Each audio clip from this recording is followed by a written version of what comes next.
Probably a perch. Yeah. Little perch on the eye catcher. It's crazy these little perch will hit this thing. I know I just marked a couple good ones. I'm sure were walleyes. It's just getting daylight. It's prime time really right now. Right now I need to be jigging hard. I was gonna go throw a tip up out as soon as I started jigging these. I was getting some really good marks. Kind of got set up a little bit late this morning out here on Muskegon Lake. Jigging for some walleyes, hoping some walleyes come in. I know that's what I marked a couple of early. I was kind of getting set up and I was just jigging and trying to set up my other rod over here, which I got just a minnow on a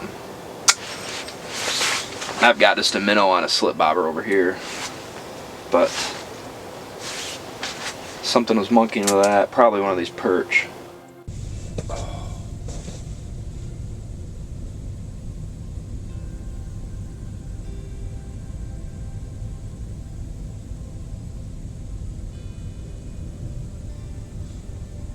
Dang, what just happened? All right. Nice. Oh no, I'm wrapped in my other line. Shoot. I'm up to my leader.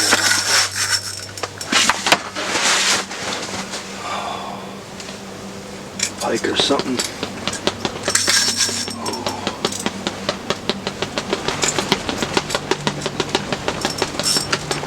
Pike.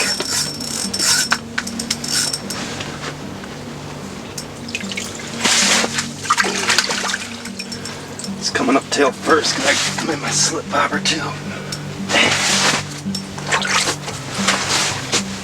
Oh, come on.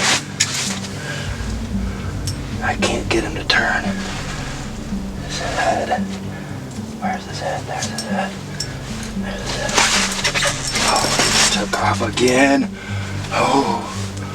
Oh. Come on. Come on. Come on. Come on. Alright. Oh, look at that. Nice.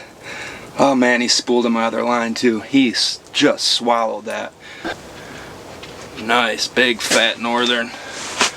Just came up and crushed the eye catcher. I was using the Yet Purple eye catcher, lake effect. Just a beautiful fish. That's gonna be a good eating fish. That's the size pike I like to eat. I'm gonna keep her nice fat. I mean, just girthy. Perfect.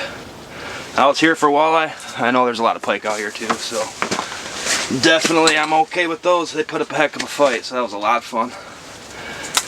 Fortunately, I had a slip bobber down, and I got all tore up in that. She just came in and smoked it too. So what I got going on, I got the Yet Purple. The Yet Purple, if I can get it to stop. Tipped with the minnow head. I've done other videos and show you guys how I rigged that minnow head. And then I just tip that back with some of them lake effect plastics. I usually just try to match the color, just cover up that back hook. Also, one tip. We've got a lot of ice out here now. There's about 10 inches ice, and a lot of guys are having problems with it. Catching walleyes, I've heard about a lot of stories out on the bay where there's a lot of ice, and I cut that front hook off. A lot of guys are complaining about that getting snagged up. There's usually a front hook on the front of that. I just cut that off. That way when you're coming up, because 99% of the time it's going to be hooked on that treble hook. Now in this case, that fish had the whole lure in his mouth. The whole thing was just gone. And I seen him. I kind of figured it was a pike the way he raced in. He just came and smoked it. So very cool, very cool. Let's get back down there.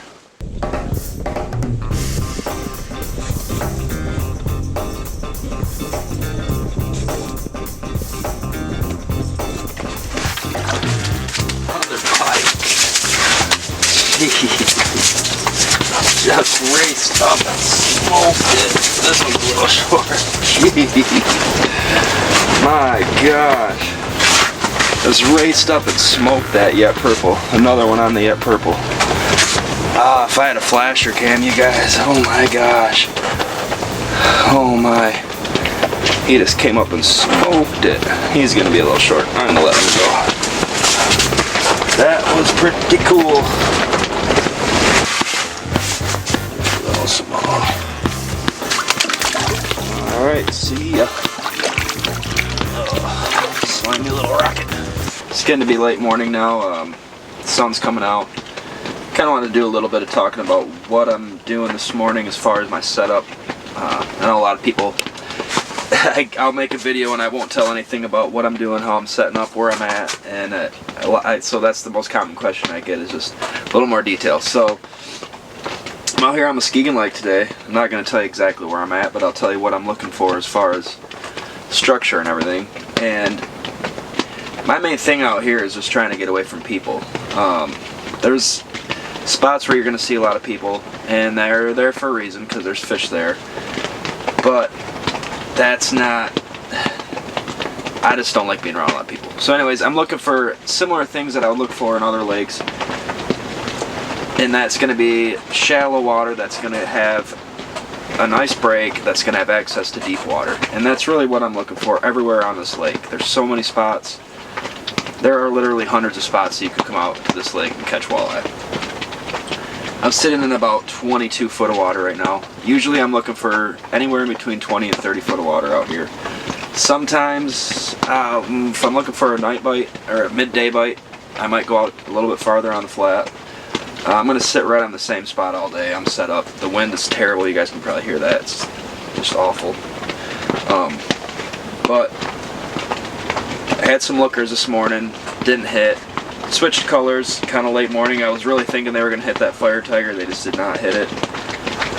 Imagine they're probably seeing a lot of fire tiger of other things out here. So I threw on that Yet Purple, and I caught 2 pike that were very aggressive. Here comes something right now.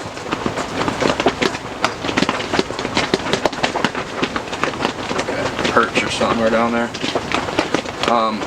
They came in real aggressive, slammed it, so I'm really hoping that this evening the walleye are going to be real aggressive.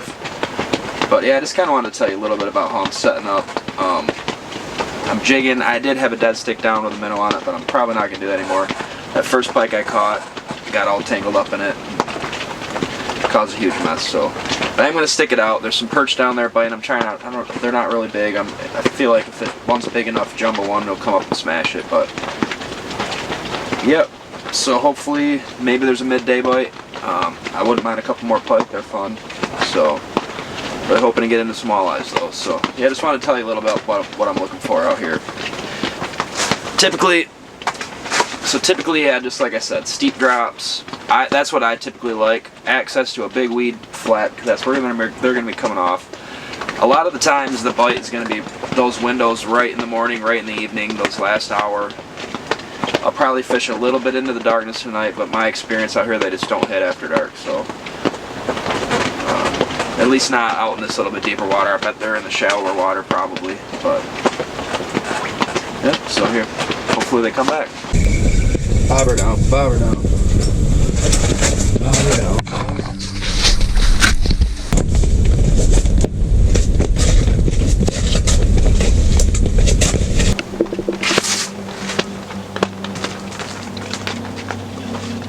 Just peel them on, whatever it is.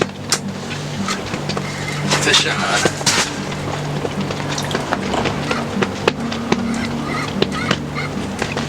Ooh, feels good. Feels like a good one.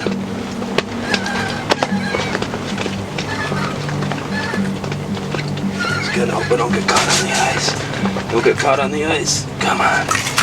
Oh, it snapped. No. No. No. No. Dang it. Well, I guess that's what happens when you use fluoro out here. There's some really big pike out here. I should have known better.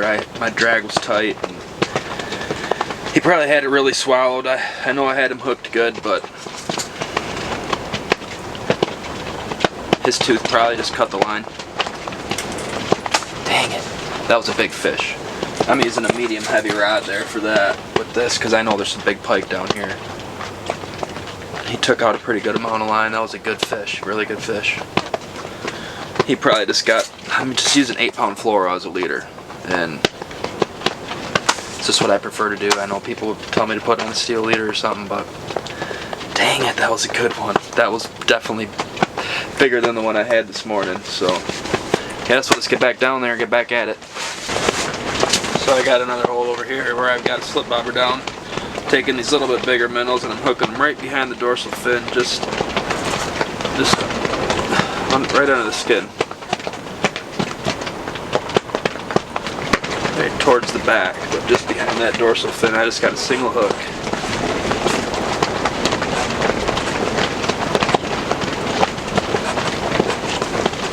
Like so.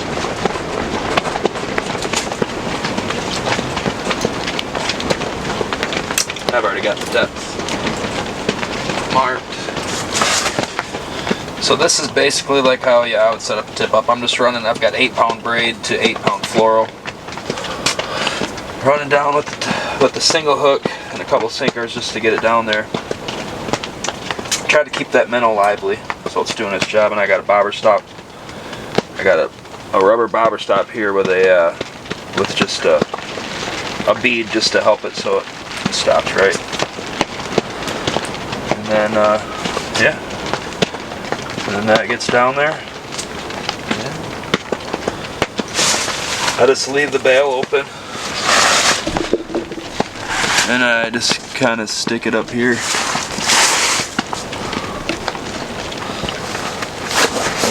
Like that. And then that just kind of runs straight down and it keeps the line right in line with the hole. Now that minnow's down there doing its thing.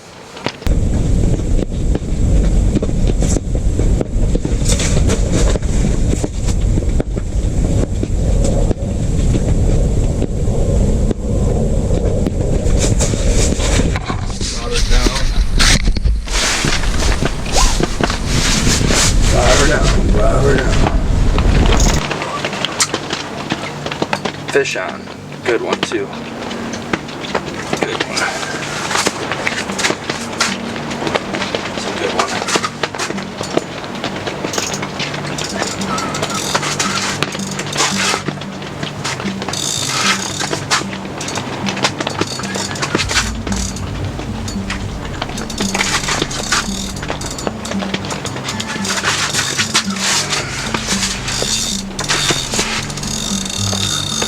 Oh, this is going. That's just screaming.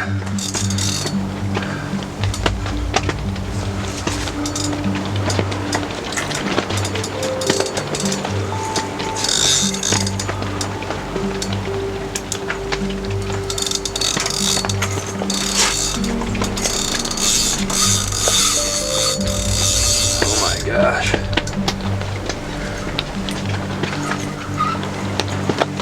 What do we got? What do we got?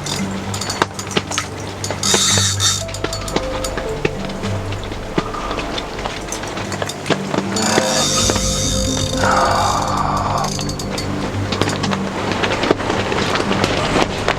Come on.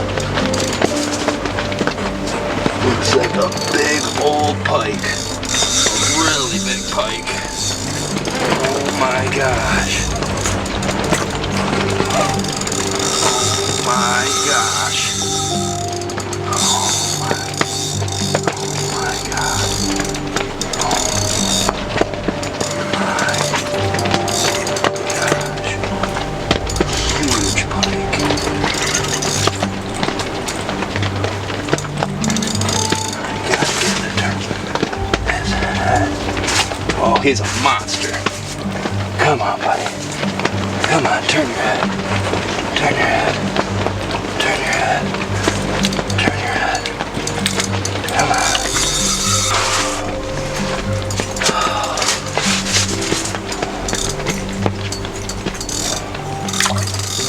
Oh, come on.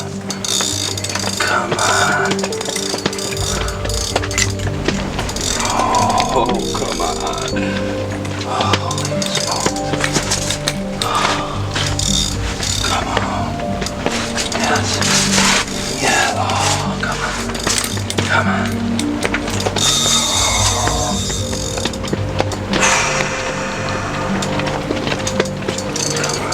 basically got a 6-inch hole.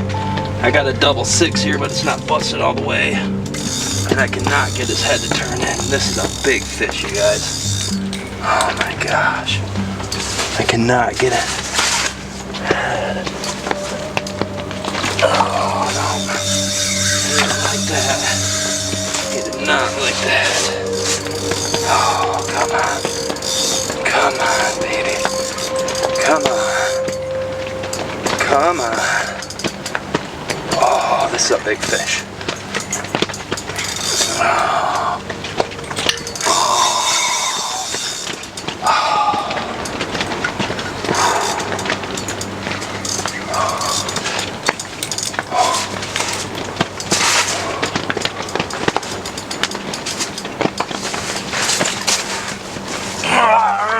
Oh, I got him. Oh, this is a pig. Oh my God, you guys. This one's a hog. I can't even believe this. Look at this thing. Look at this. Look at this hog. Oh my God, you guys. Look at this hog. This is a big fish. This is a big old hog. Northern. I had him on the slip bobber. I can't even believe that. Hog. This is a big fish. I had to kill this fish to get it in, pretty much. I had to eyeball him, you guys. That was a tough fight. I got a double 6-inch hole there, which barely was big enough to get him through. Just barely. My gosh, look at the body on this thing. Oh my gosh. Oh my gosh. Well, that was cool. That was one heck of a fight, one heck of a struggle, and I'm cutting my finger open. It's got me pretty good. Rinse that off. Get some ice. Okay, so I lost a big one on that slip bobber. This jigging's really calling them in. They're either coming up and I'm missing them with the jig, and then they're going over to that, or like that one. I don't know. He just out of nowhere that bobber went down, and I actually had the bobber. Oh, he cut me open good. Dang it. I had that bobber sitting on the edge of the ice so I could actually hear it go down, and then that's a fat fish right there. Yep, I'm gonna keep it. Like I said, I had to eyeball that fish, so I kind of feel bad letting it go since I didn't have a choice getting him through that hole. I could not get his head to come up through that hole. I had to reach down, get around him, and just grab his eyeballs and just dig in, rip him up. But nothing else I could do. He cut me open good though. Alright guys, I'm gonna wrap it up. That was not really how I expected the evening to go. I kind of thought at least a couple walleyes were gonna come in tonight, but after this afternoon they just kind of shut right off. So there was really nothing going on all afternoon for probably the last 4 hours. I really wasn't marking a whole lot. Really, after I caught that big one, nothing really happened. A couple perch came in. What I thought was maybe one walleye came in about an hour ago, but no, the sun's down now. It's dark. Time to pack her up and get out of here. I hope you guys enjoyed the show, and if you enjoyed, please subscribe. Peace.